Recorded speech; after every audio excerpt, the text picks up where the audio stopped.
মাটি, হ্যালো। আরে কি হলো, দরজাটা খোলো।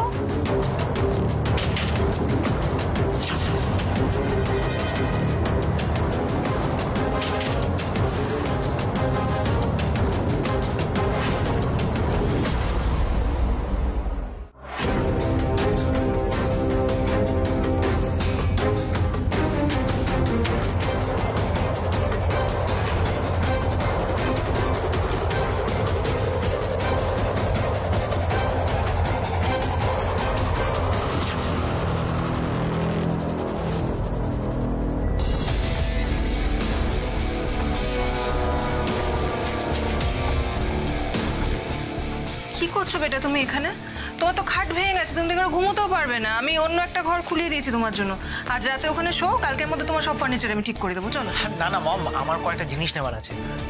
আর জানি না গো, মাটি অনেকক্ষণ ধরে দরজা বন্ধ করে ভেতরে কি করছে, খুটখাট আওয়াজও হচ্ছে জানো তো। মাটি, মাটি, হ্যালো, দরজাটা খোলো। বড় কোনো কাজ করতে গেলে খুটখাট কিছু শব্দ যে হবেই বেটা। এই ঘরের ভেতরে তো মাটিকে গুম করার ব্যবস্থা চলছে এখন। তোমাকে আমি এখানে ঢুকতে কি করে এলাও করি বলো?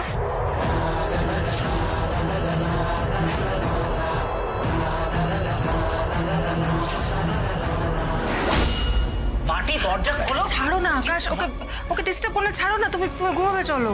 না মম, আমার নেওয়ারও আছে জিনিসপত্র। আমি দেখছি কি করছেন। আকাশ আমার কথা শোনো। আকাশ কি হলো? ইনি কে? আপনি কে? গিফটের জন্য ওই তোমরা যা যা গিফট পেয়েছো আমি বলেছিলাম তোমার ঘরে এনে রেখে দিতে, ওরা সেটাই করছে। মম, আমার কোনো গিফট চাই না, এসব নিয়ে যেতে বলো। আরে এটা কি এত বড় বক্স গিফট? আমার চাই না এসব। আচ্ছা ঠিক আছে, এদিকে এসো। ওনার উপর কেন মাথা গরম করছো? ওনাকে রাখতে কি লাভ? আমি বলে দিচ্ছি গিফট সরিয়ে দেবে। তুমি মাথা ঠান্ডা করো, আগে নিয়ে যাও। যখন চাইছে না গিফট সব সরিয়ে দাও এই ঘর থেকে। আগে এই বড় বাক্সটা সরাও তো এখান থেকে। আননেসেসারি জায়গা চলে আছে, তাড়াতাড়ি যাও।